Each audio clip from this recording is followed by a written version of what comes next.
is the capital of Latvia and lies on the northwestern Baltic coast of the Soviet Union. First mentioned in 12th century chronicles, it retains some fascinating examples of historic architecture. Until quite recently, the city and the adjacent pine forests and beaches of the Bay of Riga attracted hordes of annual holidaymakers. But high-rise apartment blocks were erected in the suburbs with little attention to planning, and thousands of trees were sacrificed to the need for building sites and access roads. Jamala is a suburb of Riga. Formerly known as a holiday resort, it was rapidly being ruined by the Sloka paper factory, which was short-sightedly constructed in this historic recreation area. For over 10 years, it spewed forth sulfuric anhydride into the atmosphere and partially treated toxic waste into the waters of the Lilupi River and the Bay of Riga. Encouragingly, powerful public pressure has resulted in the closure of the paper factory in January 1990, a step in the right direction. Pine forests cover 41% of Latvia, but a sizable portion of forestry is entirely controlled by the USSR Ministry of Defense. Over 1,000 hectares of forest have been cut down to provide training grounds for tank units and firing ranges. Recently, the careless demolition of old Air Force bombs led to 3 tons of phosphorus being released into the Baltic. Phosphorus burns at 1,000 degrees centigrade in contact with air, and although 13 people have been injured so far, no one knows where or when this material will be washed up onto the shore.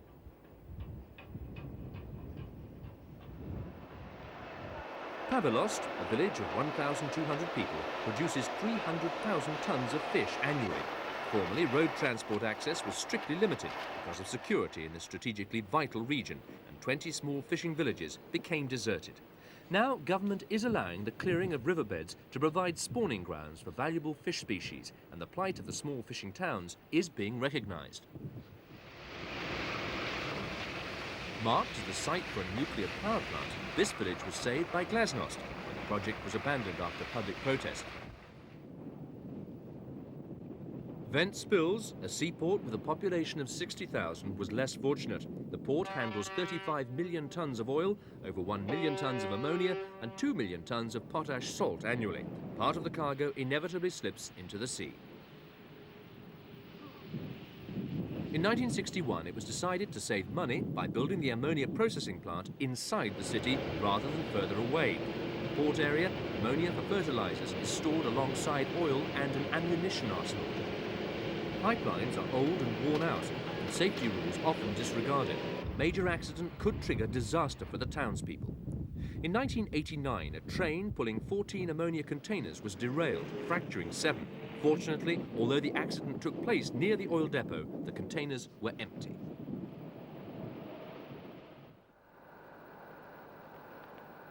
Oga has been famous since the last century for its climate conducive to respiratory cures. Service personnel moved to the area to assist the holidaymakers, and the town grew rapidly from 5 to 30,000 residents.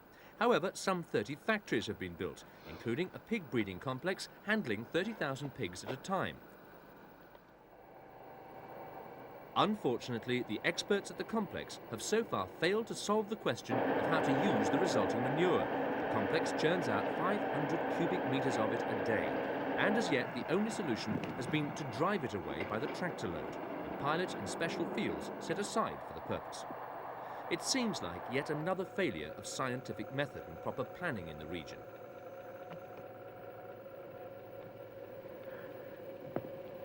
Clearly, there is a long way to go before the many and various ecological problems of Latvia and the Baltic can be solved.